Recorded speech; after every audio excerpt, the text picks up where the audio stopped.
سبحان الله العظيم سبحان الله وبحمده سبحان الله العظيم سبحان الله وبحمده سبحان الله العظيم سبحان الله وبحمده سبحان الله العظيم سبحان الله وبحمده سبحان الله العظيم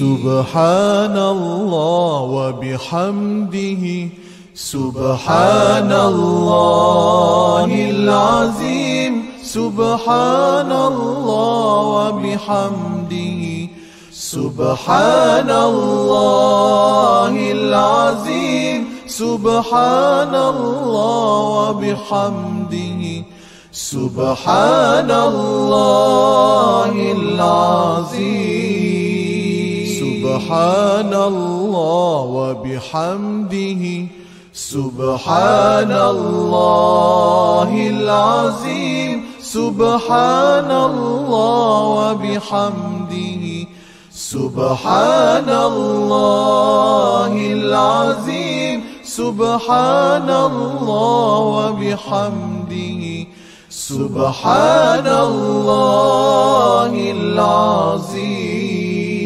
سبحان الله وبحمده سبحان الله العظيم سبحان الله وبحمده سبحان الله العظيم سبحان الله وبحمده سبحان الله العظيم سبحان الله وبحمده سبحان الله العظيم سبحان الله وبحمده سبحان الله العظيم سبحان الله وبحمده سبحان الله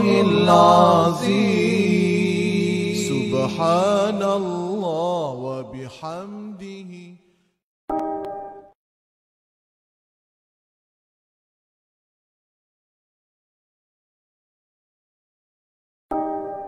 اللهم أنت ربي لا إله إلا أنت خلقتني وأنا عبدك وأنا على عهدك ووعدك ما استطعت أعوذ بك من شر ما صنعت أبوء لك بنعمتك علي وأبوء بذنبي فاغفر لي. الشيطان الرجيم. بسم الله الرحمن الرحيم. ومن يقنط منكن لله ورسوله وتعمل صالحا ومن يقنط منكن لله ورسوله وتعمل صالحا نؤتها أجرها مرتين وأعتدنا لها رزقا كريما. يا نساء النبي لستن كأحد من النساء إن اتقيتن فلا تخطئن بالقول فيطمع الذي في قلبه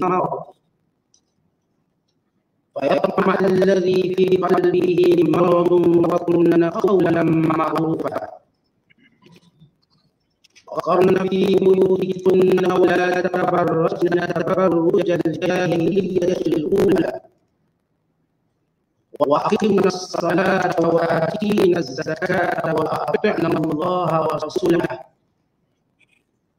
إنما يريد الله ليذهب عنكم الرجس أهل البيت ويطهركم تطهيرا واذكرن ما يتلى في بيوتكن من آيات الله والحكمة إن الله كان لطيفا خبيرا صدق الله العظيم. Dan sesiapa di antara kamu semua tetap taat kepada Allah dan Rasulnya serta mengerjakan amal yang saleh, kami akan beri kepadanya pahala amalnya itu 2 kali ganda. Dan kami sediakan baginya limpah kurnia yang mulia. Wahai isteri-isteri Nabi, kamu semua bukanlah seperti mana-mana perempuan yang lain. Kalau kamu tetap bertakwa, oleh itu janganlah kamu berkata-kata dengan lembut manja masa bercakap dengan lelaki asing. Kerana yang demikian boleh menimbulkan keinginan orang yang ada penyakit dalam hatinya menaruh tujuan buruk kepada kamu. Dan sebaliknya berkatalah dengan kata-kata yang baik sesuai dan sopan. Dan hendaklah kamu tetap diam di rumah kamu. Serta janganlah kamu mendedahkan diri seperti yang dilakukan oleh orang-orang jahiliah zaman dahulu. Dan dirikanlah sembahyang serta berilah zakat. Dan taatlah kamu kepada Allah dan Rasulnya. Sesungguhnya Allah perintahkan kamu dengan semuanya itu hanyalah kerana hendak menghapuskan perkara-perkara yang mencemarkan diri kamu. Wahai ahlul bait, dan hendak membersihkan kamu sebersih-bersihnya dari segala perkara yang keji. Dan ingatlah serta amalkanlah apa yang dibaca di rumah kamu dari ayat-ayat Allah yakni Al-Quran dan hikmah pengetahuan hadis-hadis Rasulullah sallallahu alaihi wasallam. Sesungguhnya Allah Maha halus takbirnya lagi maha mendalam pengetahuannya. Masih lagi kita berada dalam penafsiran surah Al-Ahzab. Surah yang ke-33 pada permulaan juzuk yang ke-22. Bermula ayat yang ke-31 sehingga ayat yang ke-34. Ayat-ayat yang kita bacakan ini masih lagi menjelaskan tentang kelebihan keluarga Rasulullah. Para isterinya, anak-anaknya dan kaum kerabat Nabi sallallahu alaihi wasallam yang dikenali sebagai Ahlul Bait. Bila Allah Taala menjelaskan tentang 7 perkara yang menjadi kelebihan isteri Nabi sallallahu alaihi wasallam. Kalau sebelum ini kita pada ayat yang ke-30 menjelaskan mana-mana isteri Nabi atau ummahatul mukminin melakukan kesalahan akan digandakan azab. Bukan bererti mereka akan melakukan dosa. Kerana Allah Ta'ala memelihara isteri para Nabi. Tetapi sebagai suatu ingatan. Umpama kita ingatkan kepada orang yang dah berjaya supaya jangan cuai nanti gagal. Walau mereka sudah terbiasa berjaya. Tapi sebagai ingatan tambahan. Kerana orang-orang yang baik sentiasa punya kebimbangan yang tinggi. Kerana itu mereka mengekalkan kebaikan. Orang yang tak berbuat baik, dia tak punya kebimbangan yang tinggi. Dan dia juga tidak takut dengan amaran yang diberikan. Sebab dia dah terbiasa. Kalau kita beri amaran pada yang cuai dalam pelajaran, awak tak belajar nanti gagal, dia tak rasa apa. Sebab dia dah biasa gagal. Kalau kita beritahu kepada orang yang cemerlang, awak buat elok-elok nanti awak kena tendang, maka dia takut. Walau dia biasa cemerlang. Orang beriman yang sentiasa taat, dia takut azab. Walaupun dia tak pernah buat dosa. Orang yang fasik, bila diceritakan tentang azab, dia pun tak takut apa-apa. Maka amaran atau disebut wa'id kepada para isteri Rasulullah sebagai bentuk kemuliaan untuknya sendiri. Kamu adalah contoh kepada semua wanita. Maka kalau kamu buat salah, kesalahanmu digandakan. Tapi pada ayat yang kita bacakan pada malam ini, ayat 31 hingga 34. maka Allah Ta'ala menyebut tentang 7 kelebihan mereka. Yang pertama kelebihan mereka ialah digandakan ketaatan, pahala ketaatan mereka. Bila mereka buat baik digandakan. Bahkan dijanjikan kepada mereka mendapat rezeki direct dari Allah Subhanahu Wa Taala di hari akhirat kelak. Dan yang kedua, menceritakan bahawa mereka para isteri Nabi berbeza dengan wanita lain. Kamu berbeza. Tuan-tuan kita kalau seorang berkata awak ni berbeza daripada orang lain, kita dah rasa seronok. Sebab menunjukkan kita ni lain pada lain. Awak lain pada lain. Maka kita dah rasa satu kemuliaan. Itu pujian. Bila Allah menyatakan wahai isteri Nabi, kamu tak macam perempuan lain. Maka itu mulia. Umpama saya kata awak tak macam orang lain. Menunjukkan awak ni mulia. Masakan awak ni tak macam masakan orang lain. Menunjukkan masakan ni mulia. Pakaian awak ni tak macam pakaian orang lain. Menunjukkan ia mulia. Dan yang ketiga, Allah Ta'ala menjelaskan, memerintahkan supaya isteri para Nabi menjaga intonasi perkataan mereka. Jangan bercakap dengan mendayu-dayu, manja. Tapi bercakap dengan tegas. Tetapi sopan. Bukan sebut tegas, tapi tak sopan. Bukan sebut garau macam jantan. Tapi bercakap dengan sopan, tapi tidak bersifat mendayu-dayu, memujuk atau kita sebut dalam bahasa kita gedik. Jangan gedik sangat. Jangan gedik. Jangan tunjuk macam ngada-ngada sangat. Dan yang keempat, perintah Allah kepada isteri para Nabi supaya mendiami rumah. Duduk dalam rumah. Dan larangan bertabarruj. Tabarruj yang ini bersolek. Yang kita akan jelaskan makna tabarruj. Yang hari ini kebanyakan para wanita muslimah melanggar tabarruj. Dan yang kelima ialah perintah Allah kepada para isteri Nabi supaya berterusan melaksanakan ketaatan yang berupa solat, zakat, taat Allah dan Rasul dan juga menjaga setiap larangannya. Dan yang keenam, Allah Ta'ala menjelaskan bahawa para isteri Nabi ini dipelihara maruahnya.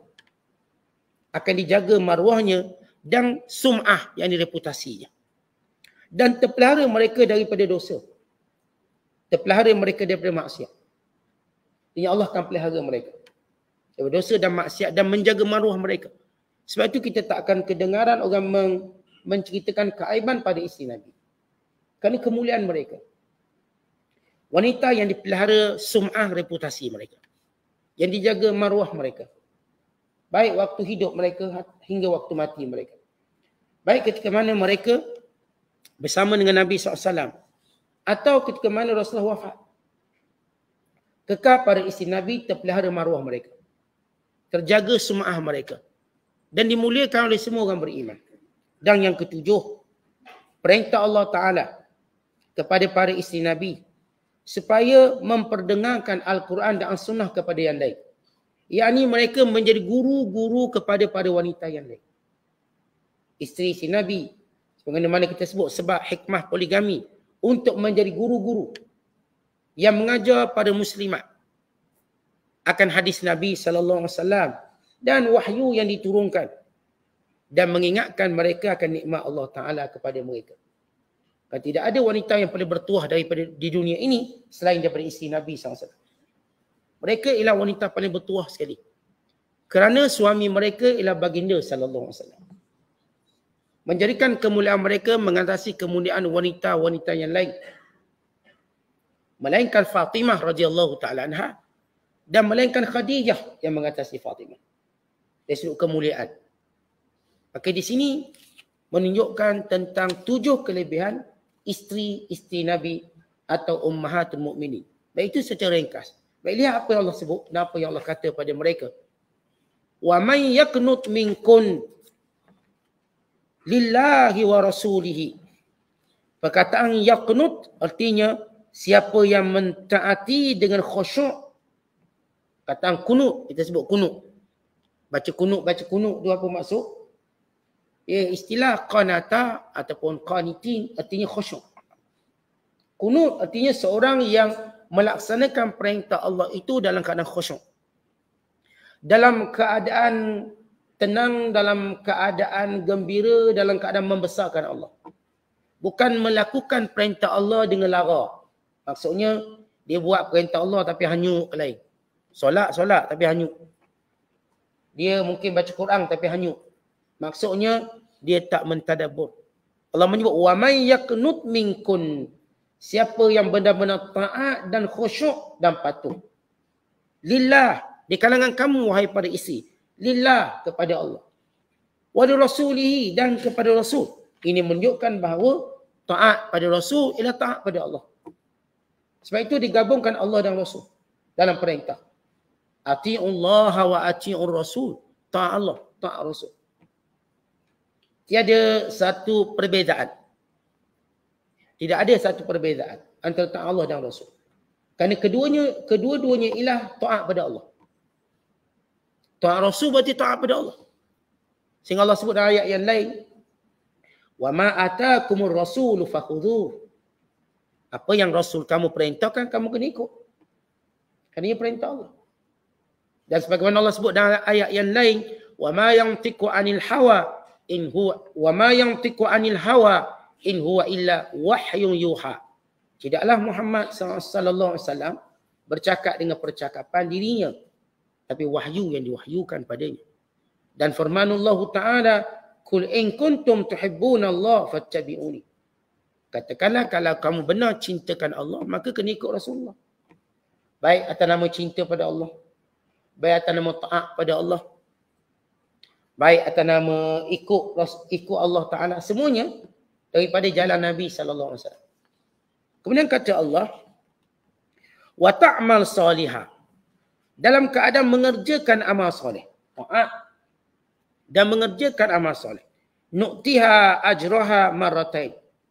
Kami berikan kepadanya, yakni kepada para isteri Nabi itu, dengan gandaan nikmat, gandaan pahala.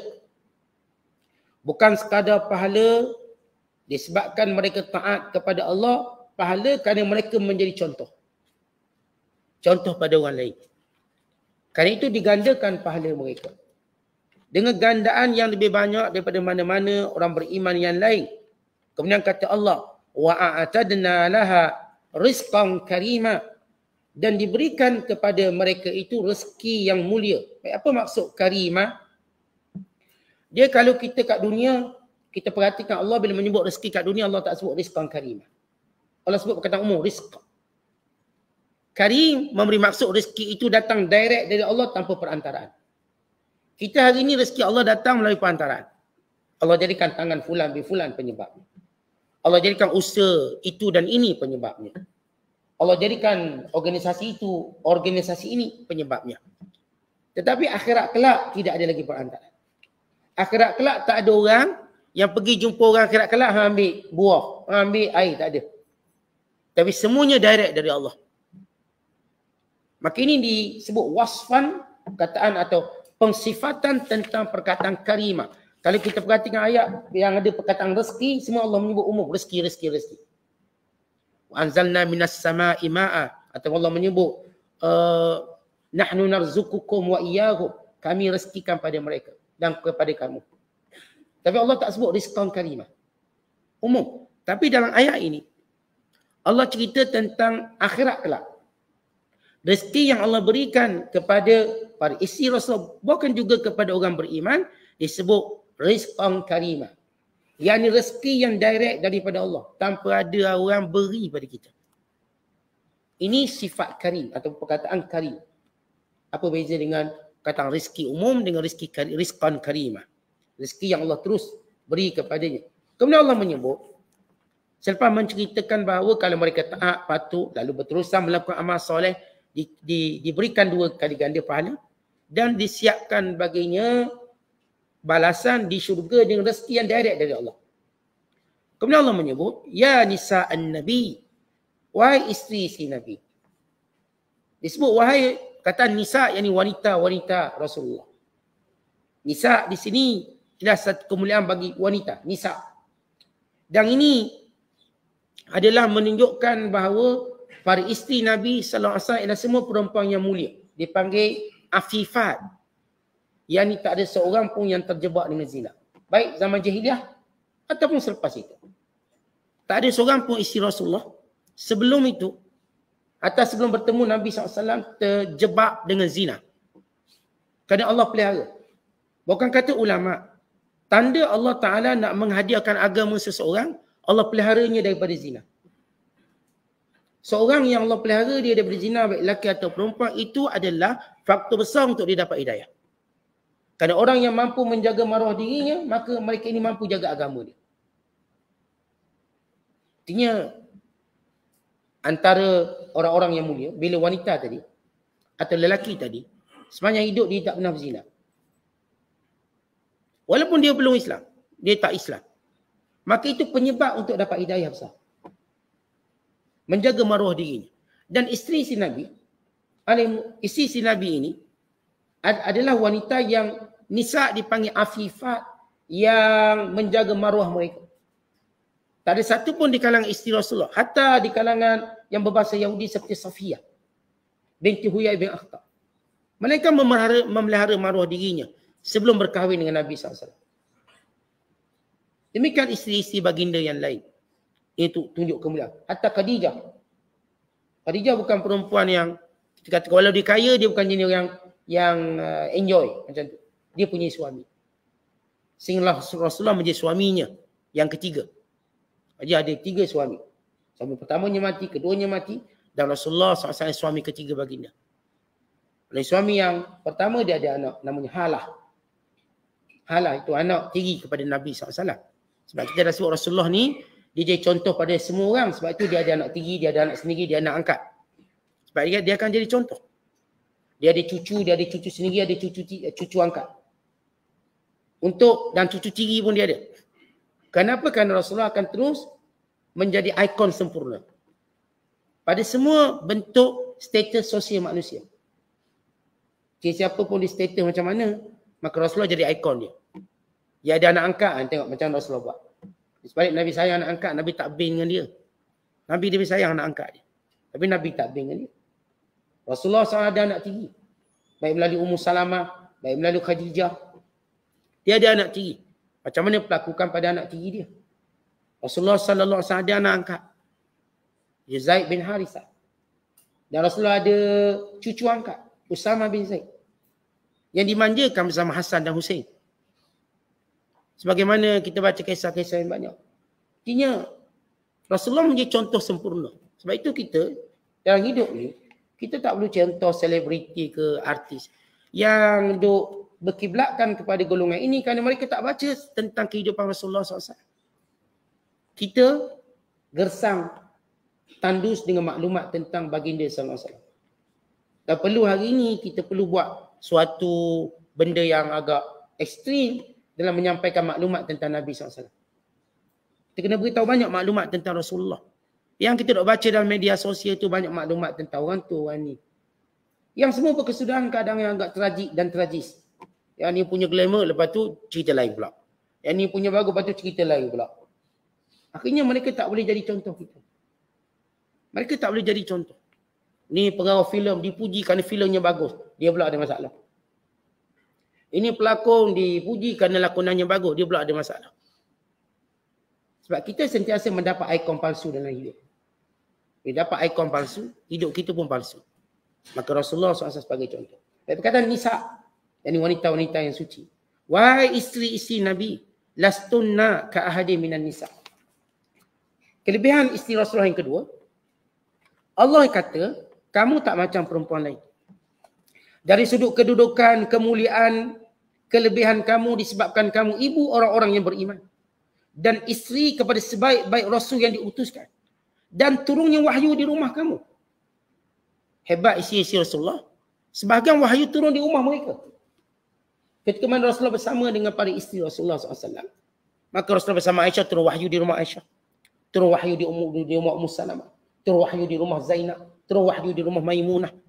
Maka kamu mulia. Sebab kalau rumah kita dibaca Quran pun dah mulia. Ini kan pula diturunkan Quran. Rumah-rumah yang dibaca Quran, kata ulama, seperti bintang-bintang di langit. Kalau para manusia melihat bintang-bintang yang berkelip di langit, para malaikat di langit melihat rumah yang berkelip-kelip dengan bacaan Quran. Kalau kita kan terpesona melihat kelipan bintang di langit. Kita ahli dunia melihat di langit bintangnya yang indah. Mereka ahli langit yang malaikat melihat rumah-rumah yang dibaca Quran bagaikan bintang-bintang berkelipan. Sebagaimana kita melihat bintang-bintang di dada langit. Maka ini kemuliaan. Apatah lagi rumah diturunkan Quran. Maka sebab itu Allah kata, ya nisa'an nabi lastunna ka ahadin minan nisa'. Wahai isteri Nabi, kamu tak macam wanita lain. Sebab kamu isteri Rasulullah, kamu ibu orang beriman. Diturunkan wahyu di rumah kamu. Disebabkan kemuliaanmu itu, maka hati-hati kelakuan kamu. Hati-hati perkataan kamu, hati-hati semua tindakan. Kalau kita kata pada anak kita, abang ni jadi contoh tau untuk adik-adik. Apa maksud kita kata macam tu? Maknanya hati-hatilah abang. Abang, kalau buat apa-apa hati-hati, adik-adik ikut ni. Abang kau cakap dengan mak, hati-hati, kerana adik-adik ikut. Maka bila sebut, lastunna ka ahadin minan nisa', kamu tak macam perempuan lain. Kamu ialah contoh. Kamu contoh. Wanita-wanita lain akan mencontohi isteri Rasulullah. Lalu Allah menyebut satu bentuk contohnya pada kelebihan mereka ketiga dalam perintah Allah pada mereka. Ini taqaitunna, kalau kamu benar bertakwa pada Allah, fala takhda'na bil qaul. Jangan melembut-lembutkan suara kamu. Jangan melunak-lunakkan suara kamu. Jangan mendayu-dayu suara kamu. Tapi bercakaplah dengan teguh. Bercakaplah dengan tegas. Bercakaplah dengan jelas. Tanpa ada ungkapan-ungkapan yang mendayu. Kerana apa kata Allah? Fayatma'alladhi fi qalbihi marad. Ada orang yang hatinya sakit. Dia dengar suara wanita, maka dia akan jadi rosak. Atau ada lelaki, bila dengar suara-suara wanita, dia biasa je. Dia dengar sama macam dengar suara kereta api, suara kereta. Okey. Ada lelaki yang kebanyakannya hatinya rosak. Bila dengar je suara perempuan, dia rasa lain. Seperti penjajah yang menjajah hatinya. Meninggalkan kesan dan bekas. Lalu dia mula cenderung untuk buat sesuatu yang tidak baik. Maka Allah ingatkan isteri Rasul. Ini kena jaga. Kalau isteri Nabi perlu menjaga, demikian juga wanita yang lain. Kerana sepakat para ulama, perintah kepada isteri pada Nabi ialah perintah kepada semua wanita muslimat. Kenapa? Sebab apa disebut isteri Nabi, tak disebut muslimat je senang? Kerana isteri Nabi itu kekal terus menjadi contoh kerana kemuliaan mereka. Bila kita nak beri satu perintah, kita perintahkan pada orang di bawah kita. Orang bawah kita akan sampaikan perintah itu pada orang bawah lagi. Maka kemuliaan ni, manager ni mulia dia, kita nak beri arahan panggil manager. Kita tak beri semua tahu orang, semua. Sebab kita nak beritahu kemuliaan manager itu sendiri. Dia dulu tahu perintah. Maka dengan itu disampaikan pada employee yang lain, pekerja-pekerja lain. Kalau bos tu direct cakap, maka apa guna manager ni? Maka isteri Nabi ni contoh. Maka dia beritahu pada isteri Nabi. Dan ini juga ialah perintah kepada wanita-wanita yang lain. Sebab nanti kita akan jelaskan apa kaitan isteri Rasulullah SAW dengan wanita-wanita yang lain dalam bab perintah. Bab perintah ini bukan khusus pada isteri Nabi. Tapi juga pada wanita-wanita yang lain. Kemudian kata Allah SWT, kata para ulama, kita ambil kata-kata ulama. Wa nisa'ul ummati taba'un li nisa'in nabi fi hadhil adab allati amara Allah Ta'ala biha. Dan wanita umat ini, kata ulama tafsir, mengikut isteri-isteri Nabi dalam adab yang Allah perintahkan pada mereka. Yang ni jangan cakap mendayu-dayu. Jangan cakap macam merayu-rayu ataupun kita katakan yang saya sebut dia gedi-gedi, jangan. Cakap dengan jelas. Bukan maksudnya kita cakap dengan keadaan kasar, biadab, sombong. Bukan begitu. Ada orang bila kata, oh, okay, kena cakap keras dengan lelaki ni, dia pun cakap sombong. Dia pun cakap, lu nak apa? Sebab kita kan kalau lembut-lembut suara Ustaz, dia cakap awak nak apa? Lu nak apa? Gua nak cepat balik ni. Wah. Tetapi itu bukan corak percakapan wanita yang baik. Itu menunjukkan dia lagi teruk. Bercakap, ya saya awak macam biasa. Tapi ketegasannya bukan dia mendayu. Maka salah faham orang, dia kata, Ustaz, perempuan kena buat suara macam jantan. Nah, suara jantan dah jadi macam tomboy pula. Tak, suara tegas dia. Suara tegas, nyata, go to point dia. Apa dia nak point dia apa? Tanpa ada perkataan-perkataan yang mendayu-dayu. Maka perintah ini, kata para ulama, juga perintah kepada semua wanita-wanita muslimah. Kemudian kata Allah Ta'ala selepas menyebut tentang menjaga suara, menjaga kata-kata.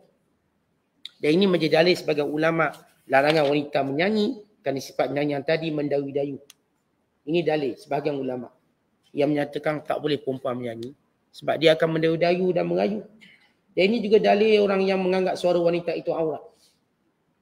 Namun kebanyakan ulama kata tidak.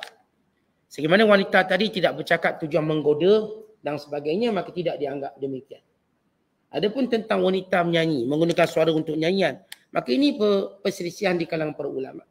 Berdasarkan kerana ada seorang wanita yang datang jumpa Nabi SAW untuk melantungkan nyanyiannya di hadapan Rasulullah sambil memukul gendang.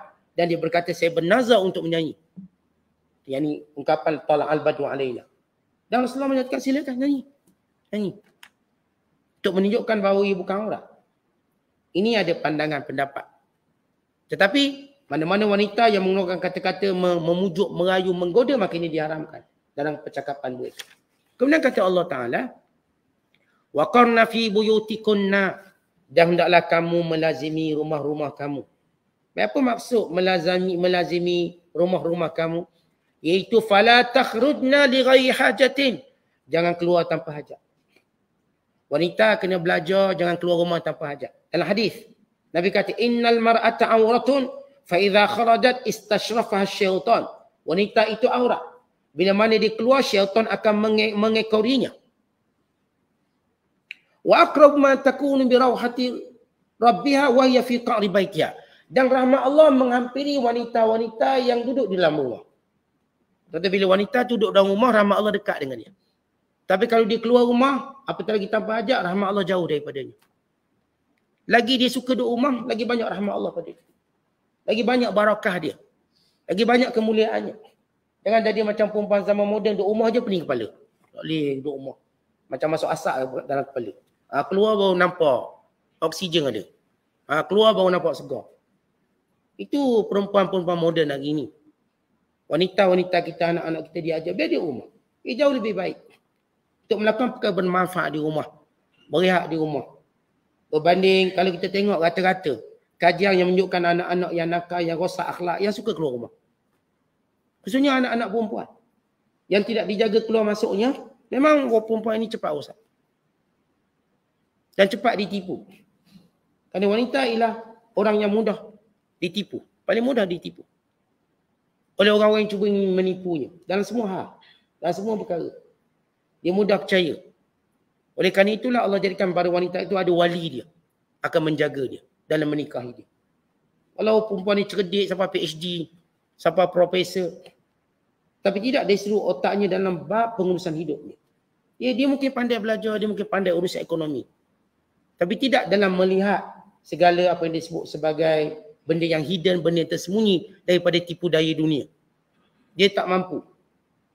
Kerana sifat yang ada dalam dirinya. Umpama kita katakan wanita ni macam ikan-ikan di laut. Sehebat selincah mana, maka dia mudah terpedaya dengan umpan. Walau umpan tu cacing je, makan dia. Walau umpan sekian, makan dia. Akhirnya dia terlekat pada kain pengair. Walaupun dia seorang yang kita kata bagus dan sebagainya. Sebab itu Allah jadikan wanita ini ada wali, ada mahram. Bila sebut je wanita, kita cerita mahram dia. Kenapa? Untuk selamatkan dia. Untuk jaga dia. Bukan merendah-rendahkan nilai wanita. Tapi menyelamatkan wanita. Kerana setiap orang tu, dia ada, kita kata bentuk kelemahan dia. Maka Allah jadikan orang tertentu untuk melengkapi dia. Maka sebab itu bila wanita, bila dia berkahwin, maka terjaga agama dia. Maka tak ada lagi-lagi yang nak usik. Lagi dia bujang, orang usik dia. Dia kahwin orang pun senyap, orang tak cakap apa dah. Dia benteng suami dia, benteng ayahnya, benteng mahramnya, dan benteng anak-anak lelaki dia. Ini wanita. Allah pelihara mereka. Kemudian kata Nabi SAW, salatul mar'ati fi maqda'iha afdal min salatiha fi baitiha. Wa salatuha fi baitiha afdal min salatiha fi hujratiha. Wanita ini kalau disembahyang di tempat tersembunyi, lebih baik daripada disembahyang dalam rumahnya.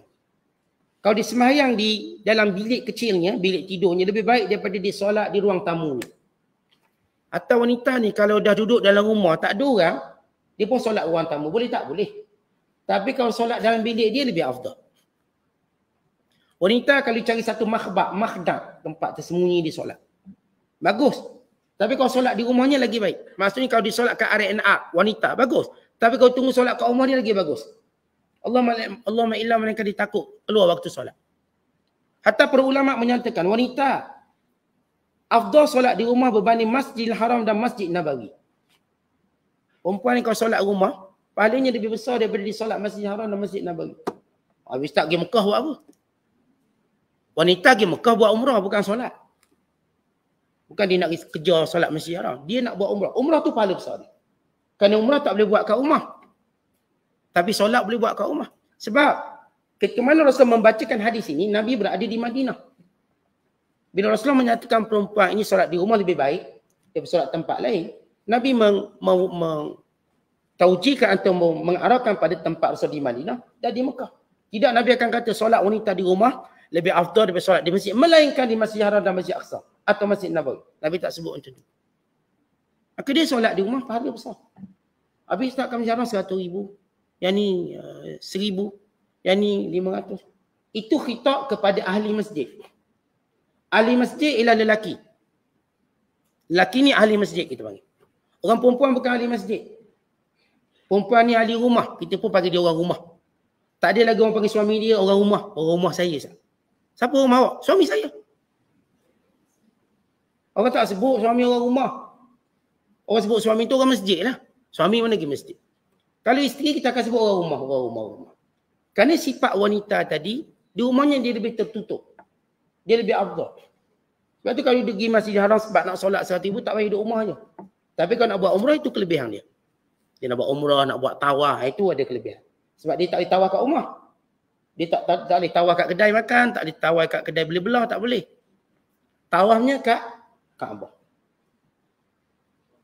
Dan para ulama juga menyebut solat sunat itu afdal di rumah berbanding di masjid.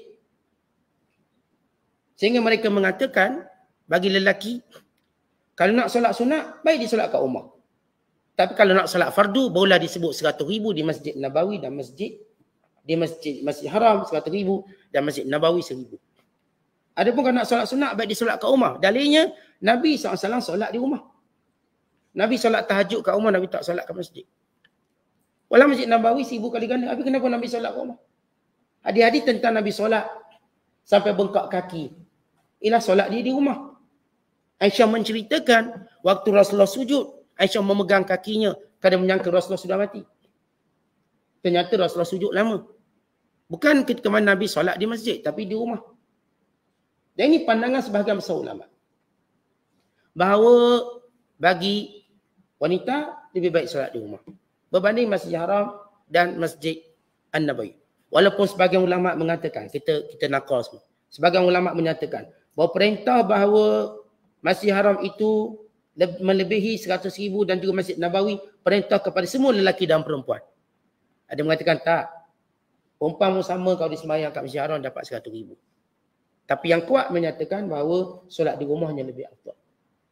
Al-Imam Ibn Qudamah Al-Maqdisi, beliau tidak mendatangi Masjid Haram melainkan sesudah solat sunat di rumahnya. Kerana beliau berpandangan bahawa solat di rumah lebih afdal daripada solat di masjid. Yang ini solat sunat. Yang solat fardu, ya. Itu tidak ada khilaf ulama. Solat fardu di Masjid Haram, Masjid Nabawi, 100,000 dan 1,000. Dan Masjid Aqsa. Ada pun solat sunat di rumah. Dalam hadis Nabi sebut, ij'alu min salatikum fi buyutikum wala tattakhidhuha qubur. Jadikan sebahagian solat sunat kamu di rumah kamu. Jangan kamu jadikan rumah kamu kubur. Kerana sebahagian solat sunat itu memang sunat di masjid. Seperti sunat air raya. Sunat minta hujan, istisqa. Sunat gerhana. Maka itu memang disunatkan di masjid. Berkumpul ramai-ramai. Ada pun solat sunat duha, solat tahajud. Maka sebaiknya di rumah. Maka ini perbahasan ulama tentang kelebihan wanita solat. Habis hadis yang menyatakan, la tamna'u ima Allah masajidallah wala yakhrujanna tafilat. Jangan kamu menghalang wanita-wanita daripada mendatangi rumah Allah, maka mereka boleh keluar dengan keadaan bebas, boleh keluar. Setengah ulama menyatakan hadis ini untuk perempuan-perempuan tua, bukan perempuan muda. Perempuan muda tak bebas kalau nak pergi masjid semayang je. Better jangan. Allahumma illa melainkan dia nak dengar kuliah, tu cerita lain. Sebab kuliah tak ada kat rumah. Itu perlu Dia pergi ke tempat yang mana kuliah dia adakan. Tapi kalau sekadar nak solat, tak payah. Dia solat kat rumah. Ia lebih afdal. Lebih menjaga maruah dan harga diri dia. Berbanding dia ke masjid. Adapun perempuan-perempuan tua, bagus. Sebab dia dah tak ada komitmen apa-apa.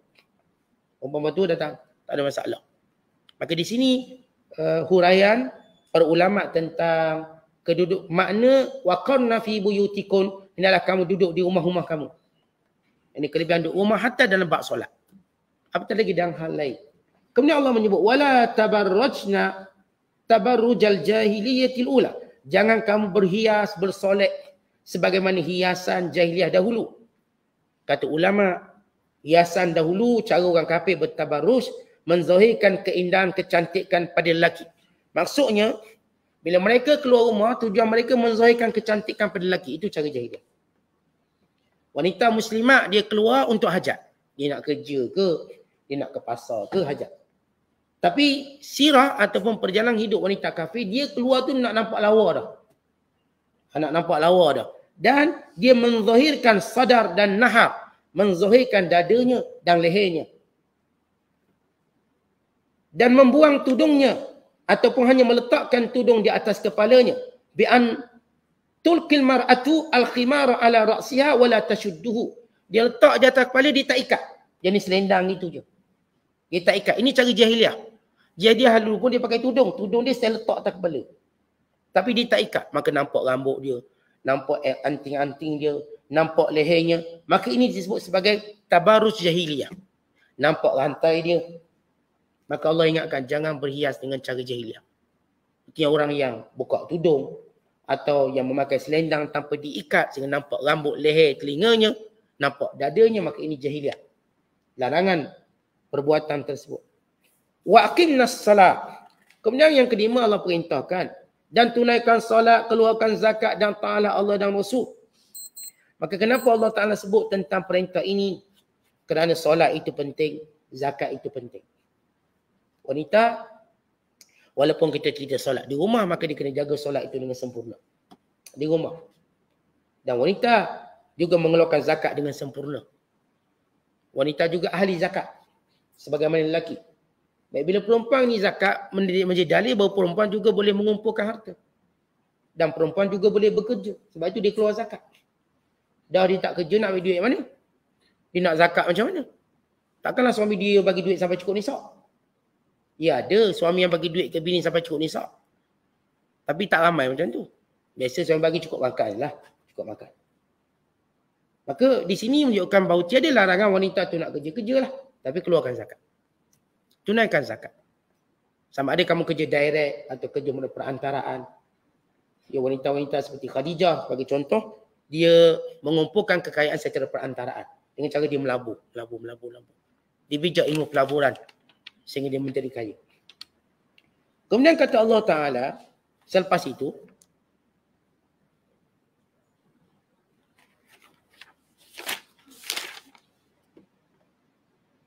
Innama yuridullah liyudhhiba ankumur rijsa ahlal bait wa yutahhirakum tathhira.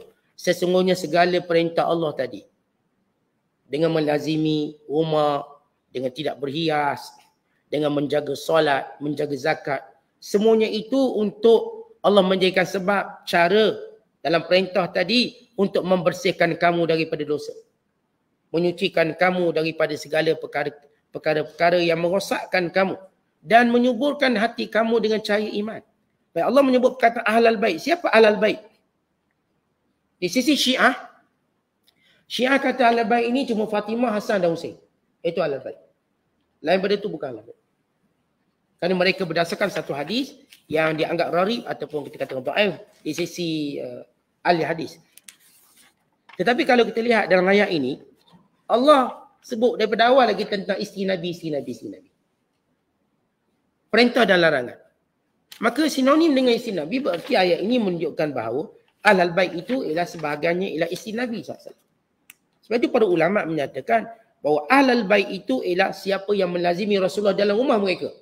Yang biasa duduk bersama Rasulullah dalam rumah siapa? Isteri. Lagi pak saudara dia, anak-anak saudara dia, sepupu-sepupu dia, termasuk Sayyidina Ali radhiyallahu ta'ala anhu yang merupakan sepupu Rasulullah. Dan juga menantu dan juga anak angkat. Maka ini ahlul bait. Dalil yang lain yang menunjukkan bahawa mereka ini ahlul bait ialah ada satu hadis. Satu hari Nabi SAW panggil Ali, panggil Fatimah, panggil Hasan, panggil Husain. Lalu Rasulullah pun ambil satu selimut khaybari. Selimut gebar, kita panggil gebar, macam kain ihram lah gebar. Lalu Rasulullah SAW pun bungkus mereka semua. Sini Ali, Fatimah, Hasan, Husain, Nabi pun buat macam tu. Nabi kata, haulai ahlul baiti. Ini keluarga aku. Ahlul baiti. Istilah ahlul baiti ni dia lebih khusus daripada makna keluarga. Ahlul bait. Sebab dia ada hadis khas tentang ahlul bait. Ini ahlul baitku. Lalu Rasulullah berdoa, Allahumma azhib anhumur rijs wa tahhir lahum wa tahhirhum tathira. Ya Allah, jauhilah mereka daripada dosa. Sucikan mereka daripada segala dosa dengan penyucian yang sebenar. Lalu kata Ummu Salamah, wa ana ma'hum ya Rasulullah, saya nak masuk sekali boleh tak ya Rasulullah? Ummu Salamah kata, qala anti ala makaniki wa anti ala khair. Kamu duduk tempat kamu. Kamu sentiasa mulia. Lalu kata Ummu Salamah lagi, adkhaltu ra'si fil kisah. Aku jenguk juga kepala aku masuk dalam. Kata Ummu Salamah, aku masuk juga. Lalu wa kuntu ana minhum ya Rasulullah. Bukankah aku juga di kalangan ahlul bait? Nabi kata, na'am, ya.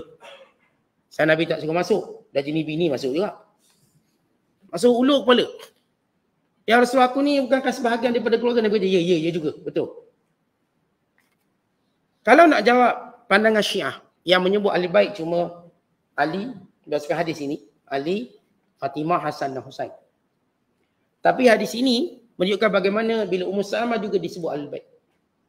Kata para ulama bahawa Rasulullah menyebut empat ini bukan menafikan yang lain. Tapi empat ini yang ada depan Nabi SAW. Dan dalam ayat-ayat Al-Quran bila Allah sebut ahlul bait, Allah cerita tentang isteri-isteri Nabi dan kelebihan-kelebihannya. Kemudian Allah menyebut ahlul bait. Berarti ahlul bait itu merujuk kepada isterinya. Sebab itu di sisi jumhur ulama atau di sisi para ulama bahawa ahlul bait itu ialah para isteri Nabi, para kerabatnya iaitu Abbas, bapa saudaranya, anak kepada bapa saudaranya. Maka inilah mereka disebut sebagai ahlul bait. Kata Imam Ar-Razi, ahlul bait itu ialah anak-anaknya dan isteri-isterinya. Maka Hasan dan Husain di kalangan mereka. Ahlul bait itu semua anak-anak Rasulullah dan semua isteri-isteri Nabi SAW. Maka itu ahlul bait. Kerana istilah ahlul bait merujuk kepada orang yang melazimi Rasulullah di rumah.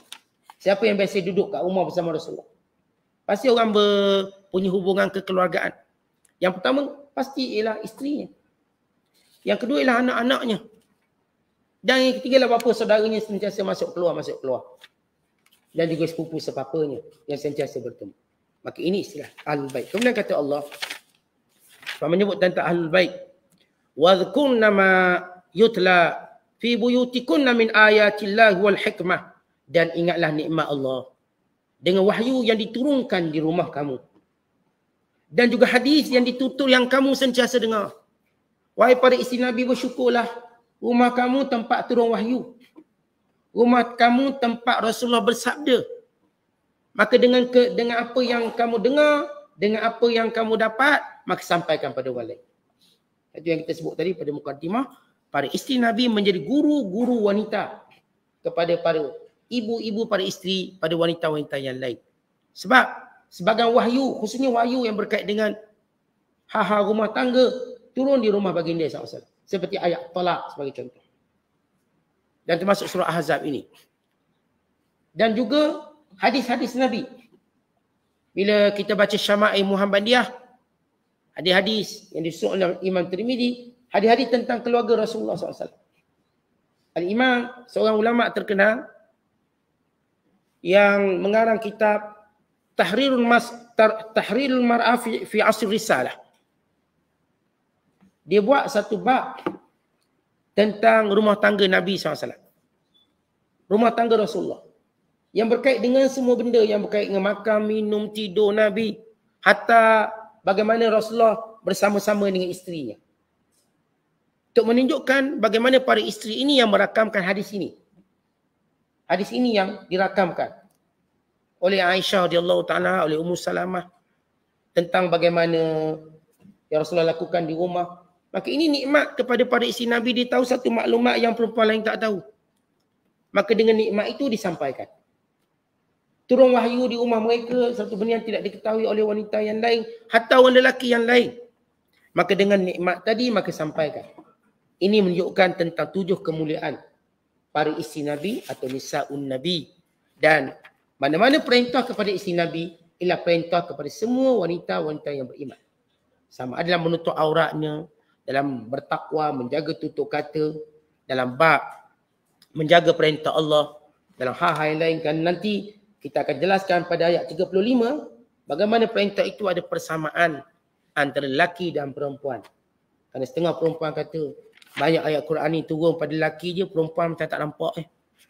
Semua perintah Allah ni macam pada lelaki.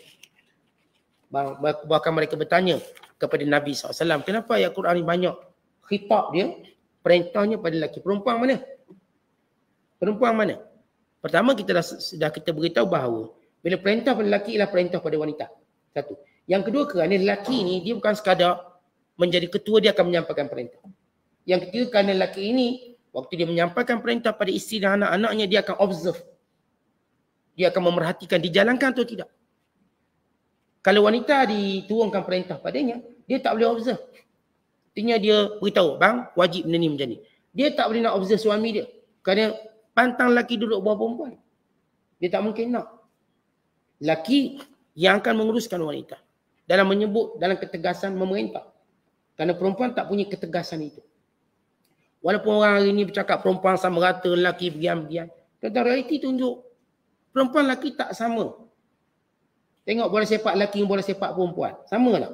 Kalau Piala Dunia perempuan, ada orang tengok tak agak-agak? Perempuan pun tak tengok. Piala Dunia itu perempuan, katakan. Ada tak lelaki nak tengok? Tak tengok. Perempuan pun tak nak tengok. Itu perbezaan. Saya duduk tengok bila geng-geng feminin duduk berjuang. Antara mereka pernah perjuangkan ialah hadiah tenis biar sama lelaki perempuan. Itu mereka minta. Mereka ni barat yang kita Melayu tak reti main tenis. Minat pun tak. Saya sempat masuk sebulan je kelab tenis. Itu keluar. Dia kira sekali start 15-0. Main juga tenis. Tenis ni orang-orang barat lah suka main. Orang kita tak berapa sangat. Lalu mereka minta supaya hadiah tenis lelaki perempuan sama. Ni pok-pok kafe yang amalkan feminin ni, mereka tak buat sebab hari ni. Hadiah sama, tak mungkin. Tetap lelaki hadiah lain. Grand Slam. Yang ni hadiah lain. Dia tak boleh buat sama. Kan itu fitrah Allah jadikan. Lepas tu perempuan yang cuba perjuangkan sama lelaki ni perempuan-perempuan yang bodoh. Dia tak nampak, dia perbezaan tu jelas. Tak, bukan satu kehinaan kalau perempuan duduk lelaki. Bukan satu keselamatan. Bukan satu kemuliaan bagi wanita. Seronok kita perempuan tak ada kerja, biar suami kita cari duit. Seronok. Tapi kita tak, saya nak cari duit juga. Akhir pening kepala juga. Suami pening, dia pening. Dua-dua pening. Jadi Islam nak buat perempuan ini dia pelihara, dijaga. Tapi ada perempuan, dia terpengaruh dengan fahaman sama gender, kami nak sama. Akhir dia tak dapat apa. Dia tak dapat. Dia nak musuh lelaki pun dia tak dapat untung apa pun. Tak tahu mana ada tentera negara yang tenteranya perempuan. Kalau ada perempuan pun sebab nak suruh jaga-jaga dapur. Atau nak suruh buat pemanis lelaki tengok. Tak lebih pada tu. Bahkan laporan daripada tentera mereka mengatakan. Ini beribu wanita, tentera wanita telah di harass ataupun gangguan seksual. Gangguan seksual oleh pegawai-pegawai atasan. Maksudnya mereka bukanlah ahli tentera. Perempuan nak jadi tentera ni dia telah mengurangkan kehormatan diri sendiri. Tapi kalau nak jadi juga maka dia kena jagalah berapa hukum hakam. Artinya saya nak sebut bahawa bila kadang-kadang perempuan tanya mana perintah Allah, ya Allah akan jawab. Kenapa Allah Ta'ala tak turunkan perintah ini pada perempuan secara direct? Walau sebahagiannya ada, tapi sebahagiannya diamanahkan pada lelaki untuk menjaganya, untuk melaksanakannya. Kerana peranan kepimpinan dan kerana sifat wanita itu sendiri. Wallahu a'lam. Assalamualaikum.